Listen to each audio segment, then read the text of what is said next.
नमस्कार दोस्तों। जैसे कि हम लोग डेली क्वेश्चन चला रहे हैं, डेली टॉपिक्स चला रहे हैं और डेली कुछ स्टैटिक जीके क्वेश्चन चला रहे हैं, उसके ऊपर हम बात कर रहे हैं। CS bright ideas YouTube channel की तरफ से आज हम पढ़ने वाले हैं पंचवर्षीय योजनाओं में जितने भी अभी तक पंचवर्षीय योजनाएं हुई उनमें किन चीज़ों को या किन क्षेत्रों में प्रमुखता दी गई है, प्राथमिकता दी गई है। तो दोस्तों स्टार्ट करते हैं।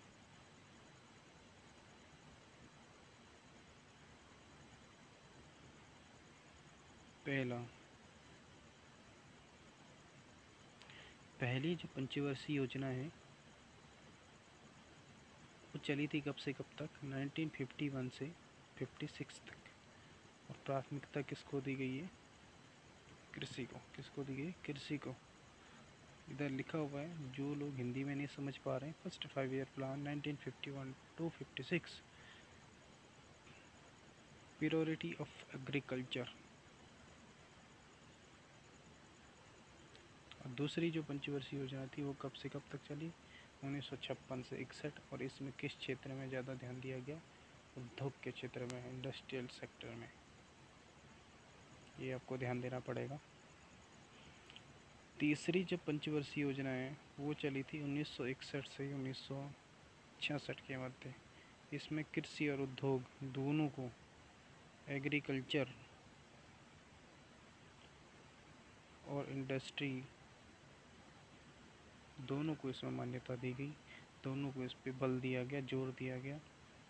ठीक है, उसके बाद हम आगे चलते हैं नेक्स्ट पेज पे। अब आती है चौथी पंचवर्षीय योजना। चौथी पंचवर्षीय योजना जो है 1969 से 74 तक चली। इसमें न्याय के साथ गरीबी के विकास को हटाओ, remove development of property with justice. न्याय के साथ गरीबी को हटाओ, गरीबी के विकास को हटाना था। और पांचवी पंचवर्षीय योजना है 1974 to 79, गरीबी और आत्मनिर्भरता को दूर किया गया, remove property and self reliance. उसके बाद छठी पंचवर्षीय योजना थी, वो भी सेम किस पे डिपेंड थी? पांचवी पंचवर्षीय योजना पे। उसके बाद हम चलते हैं next.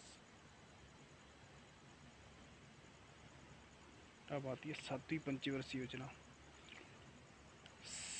7th 5 year plan 1985 to 90, food production, employment and productivity. इन चीज़ों पे ध्यान दिया गया। फूड प्रोडक्शन, रोजगार, उत्पादकता पे ध्यान दिया गया। इस पे जो आठवीं पंचवर्षीय योजना थी 1992 से 97, इस पे रोजगार सृजन, जनसंख्या नियंत्रण, इन चीज़ों पे ध्यान दिया गया है, job creation, control of population पर। ठीक है, ये हमारे चैनल का नाम है CS ब्राइट आइडियाज़। आप चैनल के पे जाएंगे तो सब्सक्राइब, लाइक एवं कमेंट जरूर करिएगा। उसके बाद हम नेक्स्ट पेज पे चलते हैं। तब आएगा 10वीं पंचवर्षीय योजना, 10th 5 ईयर प्लान। यहाँ पे दिख रहा है 10th 5 ईयर प्लान, सॉरी माफ़ कीजिएगा। 10वीं पंचवर्षीय योजना 2002 से 2007 चली। इसमें स्वरोजगार और संसाधनों का विकास। 10th 5 ईयर प्लान में क्या किया गया? Self employment and development of resources, इस पे काम किया गया। जो 11वीं पंचवर्षीय योजना है 2007 से 12 तक चली, व्यापक और तेज़ी से विकास, इसमें ये टारगेट रखा गया। जो 12वीं पंचवर्षीय योजना है जो 2012 से 2017 तक चली, स्वास्थ्य, शिक्षा और स्वच्छता, यानी कि समग्र विकास की ओर सुधार करने का प्रयास किया गया। 12th 5 year plan 2012 to 17, reform of health, education and sanitation, overall development, यानी कि समग्र विकास की ओर अग्रसर होने का प्रण लिया गया। पंचवर्षीय योजना में जितने भी प्राथमिक क्षेत्र थे ये उनके बारे में प्रमुख जो टारगेट किए गए थे, प्रमुख लक्ष्य निर्धारित किए गए थे, उसके बारे में हमने जानकारी दी। इसके बाद हम आगे चलते हैं अभी कौन सी पंचवर्षीय योजना चल रही है इस बारे में आप बता सकते हैं? अभी चल रही है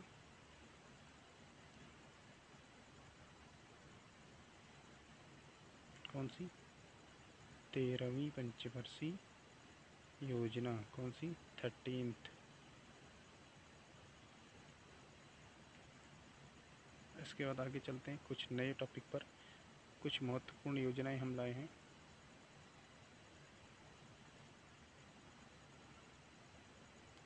कुछ महत्वपूर्ण योजनाएं। प्रधानमंत्री जन धन योजना 28 अगस्त 2014 को। स्वच्छ भारत मिशन 2 अक्टूबर 2014 को। प्रधानमंत्री जन धन योजना के तहत जो है जीरो बैलेंस में खाते खोले गए, इससे ये निर्धारित किया गया कि किसी भी व्यक्ति के पास जो खाताहीन है, जिनके पास खाता नहीं है, उनका भी खाता खोला जाए। इसीलिए ये प्रधानमंत्री जन धन योजना चलाई गई। उसके बाद स्वच्छ भारत मिशन। स्वच्छ भारत मिशन 2 अक्टूबर महात्मा गांधी के जन्मदिवस पर 2014 में चलाया गया। इसका लक्ष्य था कि भारत को स्वच्छ बनाना है, प्रदूषण मुक्त बनाना है। मिशन इंद्रधनुष ये टीकाकरण से संबंधित था। बच्चों को टीकाकरण लग रहा था और 7 टाइप से टीकाकरण लगता है। इसमें 7 बीमारियों का इलाज होता है। उसके बाद बेटी बचाओ बेटी पढ़ाओ 22 जनवरी 2015 को ये रिलीज़ किया गया था। तो इससे तात्पर्य है कि बेटी की ओर आपकी जो लड़की है उस पर ज़्यादा फोकस करना है, क्योंकि ratio according to boys and girl बहुत ही डिफरेंट, काफ़ी डिफरेंट आ रहा है। इसीलिए बेटी बचाओ बेटी पढ़ाओ ये शुरू किया गया। ये हरियाणा से शुरू किया गया। कहाँ से? हरियाणा के पानीपत से। उसके बाद अटल पेंशन योजना, इसके तहत पेंशन स्कीम चलाई गई। पेंशन स्कीम से मतलब यह है कि 9 मई 2015 को जो चलाई गई थी, इसका मतलब यह है कि जो स्कीम चलाई जा रही उससे आपके अकाउंट से कुछ अमाउंट डिडक्शन होगा, ये कटेगा। जो जमा होगा वो 60 साल के बाद उसी रेशियो के हिसाब से आपको पेंशन मिलेगी। इसीलिए अटल पेंशन योजना है। ये बुढ़ापा के में काम आने के लिए ये चीज़ किया गया है बाद में, ताकि बच्चे माँ बाप को जो परेशान करते हैं उससे ये लोग सेफ रहें। उसके बाद डीडी किसान चैनल 26 मई 2015 को। स्मार्ट सिटी योजना, इसके तहत देश के विभिन्न शहरों के ऊपर ये स्कीम चलाई गई, स्मार्ट सिटी परियोजना, जिससे कि इनको अवार्ड भी दिया जाता है हर सालाना। उसके बाद हम आगे चलते हैं नेक्स्ट पेज पर।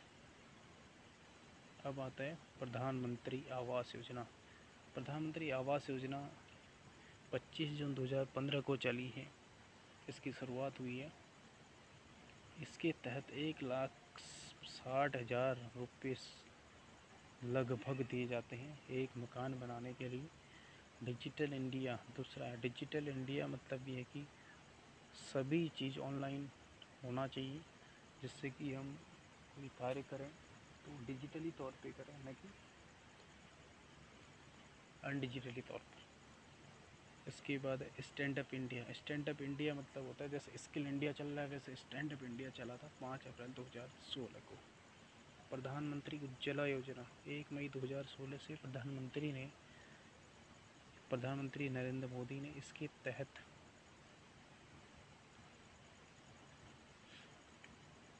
गरीबी रेखा से नीचे जीवन यापन करने वाले लोगों को रसोई गैस मुफ्त में दी। उसके बाद आता है नेक्स्ट आयुष्मान भारत योजना 23 सितंबर 2018। इसके टारगेट है कि 5 लाख तक की स्वास्थ्य बीमा योजना ये चलाई गई है हर किसी स्टेट में। स्वामित्व योजना ये है कि इससे आपकी ज़मीन पर आपको हक दिया जाएगा, ये स्वामित्व योजना है। ये CS ब्राइट आइडियाज़ की तरफ से चलाया जा रहा है। इस चैनल को लाइक शेयर एंड सब्सक्राइब और कमेंट ज़रूर करें प्लीज़। आगे की जितनी भी जानकारी होगी आपको हम डेली बेसिस पे हम आपको एक एक वीडियो प्रोवाइड करा जाएगा